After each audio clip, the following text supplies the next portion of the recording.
बार आपका भी काफी स्वागत है हमारे बिल्कुल।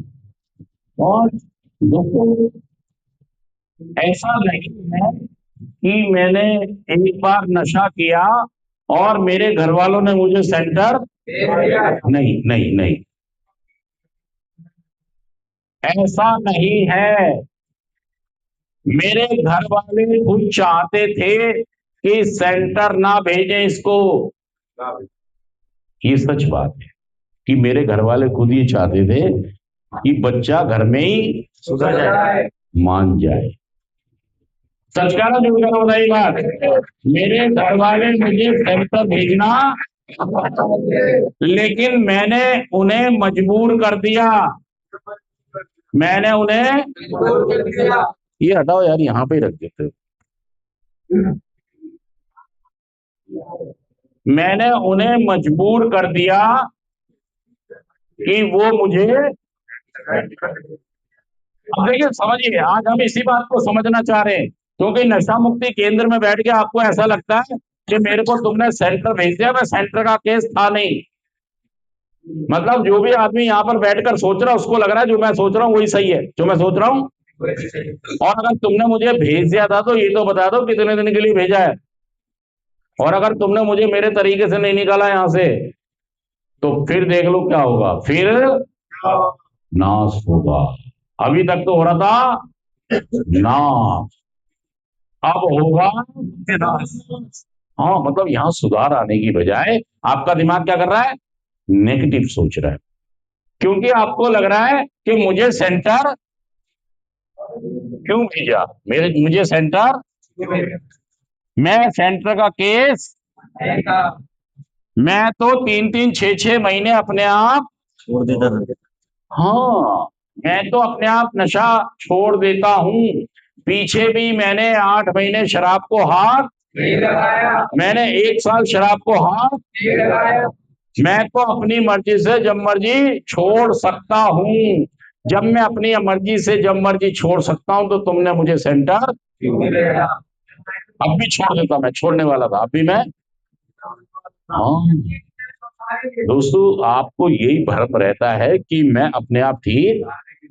ये बीमारी आपका शिकार यही वाला आप जाल फेंक के करेगी, पहले आपको ये भ्रमित करेगी कि तुझे कोई सेंटर की जरूरत, तुझे अपने पे विश्वास रख, तू अपने आप शराब। हाँ, ये संसार की पहली बीमारी जो अपने मरीज को कहती है तुझे किसी इलाज की कोई जरूरत, तुझे किसी की कोई सहायता की जरूरत, जब भी तो शिकार करती है तुम्हारा ये। हाँ जी, मायावी चतुर चालाकी से जाल बिछाती है और तुम्हें उसमें, देखिए आप देखिए अपने घर घर में देखिए, अपने मोहल्ले में देखिए, अपने इलाके में देखिए, कितने ऐसे लोग हैं जो शराब के कारण असमय, सच कह रहा झूठ कह रहा हूं, असमय जिनकी मृत्यु नशे के कारण। आपके घर वाले आपको यहाँ पर इसलिए भेजते हैं, उनको लगता है कि खूंटा तो गया, रस्सी तो गई, चारा तो गया, दूध तो गया, बाल्टी तो गई, कहीं ऐसा ना हो भैंस भी। हमारे हमारे बेटे की पढ़ाई लिखाई, काम धंधा, इज्जत मान मर्यादा, सेहत अकल शकल तो सब गई गई भाई साहब। क्या बचा है तुम पे अब? न जेब में पैसे, न बैंक में पैसे, और ना ही जरिए पैसे कमाने के। सच कह रहा हूं झूठ कह रहा हूं, तो बचा क्या आपसे? आपके आप पे साजिशें बची हैं, बेईमानियां बची है, जिनसे आप अपनी जिंदगी अभी तक चला रहे हैं। सिर्फ साजिशें, टोपी पहनाना, 2 नंबर से पैसे कमाना, नशे ने आपको कहीं का नहीं छोड़ा। इसीलिए मैं कह रहा हूं कि घर वालों को लगता है इसकी पढ़ाई लिखाई, काम धंधा, इज्जत मान मर्यादा, कमाई, नौकरी, साधन, बिजनेस तो सब, हाँ, इसकी अकल भी गई, इसकी सेहत भी गई, कहीं ऐसा ना हो ये भी।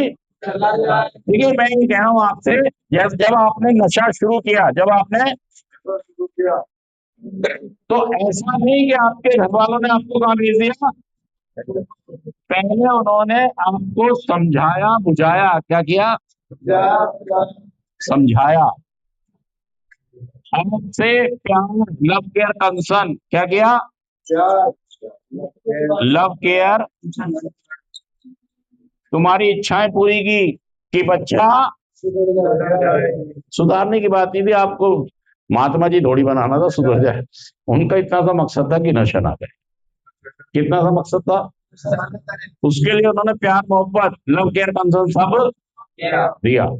लेकिन आपकी गाड़ी नीचे आने की बजाय हाँ, मतलब हम सुधर नहीं रहे थे, बिगड़ रहे थे। प्रोग्रेसिव बढ़ती हुई बीमारी की चपेट में आप आ गए थे। और फिर जब वो बात नहीं बनी तो पापा के पास बात पहुंच गई। कहां पहुंच गई? अभी तक मम्मी के पास थी, अब कहां पहुंच गई? अब बात खुल गई। अब डांट भड़का डंडा भी आ गया, तुम्हारी डंडे से पिटाई होने भी लगी। तब भी तुम में कोई सुधार मेरी नीचे आने की बजाय समझ में उन्होंने किसी ने कह दिया तुम्हारे बेटे पे किसी ने कुछ करवा दिया है, पेट में उतार दिया, खिला दिया, बर्फी में मिला के, शराब में मिला के। कहाँ ले जाओ इसे? मुर्गे काट लो, दरगाह पे ले जाओ, मंदिर में ले जाओ, तांत्रिक से झाड़ा ताबीज पहनवा दो इसको। एक क्या कहा? बेचारों ने पूजा पाठ, हनुमान चालीसा और जो भी वो कर सकते थे, जमातों में भेजना, जो भी वो कर सकते थे, सब तरीके अपनाने लगे। किसके लिए? कि हमारा बेटा नशा मुक्त सुधर जाए। नहीं सुधारना आपको क्या वाल्मीकि थोड़ी बनाना था, संत थोड़ी बनाना था। उन्हें पता था ये अगर ये नशा मुक्त भी होगा, समझ लो बहुत बड़ी बात होगी। वो सिर्फ ये चाहते थे। इवन घर वालों ने यहाँ पर ये भी कहना शुरू किया कि नशा कर तो ले, लेकिन बेचारे इस पे भी राजी। हाँ, तेरे लिए खाना बना देंगे बढ़िया, 2 पैक पी और तुमने किया। उसके बाद ये भी आपको गवारा, तुमने फिर उधम मचाने जारी, वो घटने की बजाय और चीजें। अब नौकरी, काम धंधा, पैसे कमाने का जरिया, जो पैसे आपकी जेब में थे, जो पैसे आपके बैंक में थे, जो आपके पैसे कमाने के साधन थे, वो धीरे धीरे 1 नंबर के सारे साधन क्या हो गए? अब 2 नंबर के तरीके आप अपनाना शुरू कर दिए। क्या कर दिए? 2 नंबर के तरीके। उनको अब ये लगा कि बंदा 15 हो जाएगी। अब घर वालों को क्या लगा? अभी सेंटर नहीं आए हो आप, अभी आप अभी वो वेट कर रहे हैं कि किसी तरीके से ये सुधर जाए, नहीं नशा मुक्त। बेचारों ने ये भी कंप्रोमाइज कर लिया, थोड़ी थोड़ी कर ले, कभी कभी कर ले, लेकिन तुम अपनी बीमारी को समझ नहीं पा रहे थे, वो समझा नहीं पा रहे थे, तुम समझ नहीं पा रहे थे। और तीसरा कोई ऐसा नहीं था जिसकी बात को आप सुने। सच कह रहा, जुड़ गया ना। तीसरा कोई आपको भी नहीं पता, उनको भी नहीं पता, तीसरे को आप एंट्री करने सब चोर है। क्या कह रहे हो? गली गली में सो रहे हैं, क्लास लेने वाले भी चोर है। क्या कह रहे हो? हाँ हाँ, यार आप किसी को अहमियत देते ही नहीं हो। आप किसी को अहमियत देने का मतलब है, मैंने अगर अपने पिताजी को अहमियत नहीं दी, उनकी बात नहीं सुनी, तो मैं किसकी मानूंगा बताओ? मैं अपने बीवी बच्चे जो मुझे जान से भी प्यारे हैं, मैं ये दावा करता हूँ कि मेरे बीवी बच्चे, मेरे माँ बाप मुझे जान से भी, मैं उनकी नहीं मान सकता। मैं तो आप हमारी मानोगे? उम्मीद नहीं लगती। उम्मीद, सच कह रहा हूं, झूठ कह रहा हूं? उम्मीद नहीं लगती कि मैं मान जाऊंगा। दोस्तों मैं ये बता रहा हूं आपको। सिस्टर जी नमस्कार। जी सिस्टर जी। जी नहीं, मैं आया नहीं था सिस्टर जी, कल आऊंगा सुबह। जी जी जी जी, तो मैं लेता हुआ आ जाऊंगा सिस्टर जी। जी जी सिस्टर जी, नमस्कार सिस्टर। तो मतलब मेरे घर वालों ने सारे ढंग तरीके अपना के जब लास्ट में फैसला लिया है कि कहाँ भेज दो, ऐसा ना खूंटा तो गया, रस्सी तो गई, चारा तो गया, बाल्टी तो गई, दूध तो गया, कहीं ऐसा ना हो भैंस भी, सच कह रहा जुड़ गया हूं एक बार, हमारी भैंस भी हमारे हाथ में। और तुम गुस्सा तुम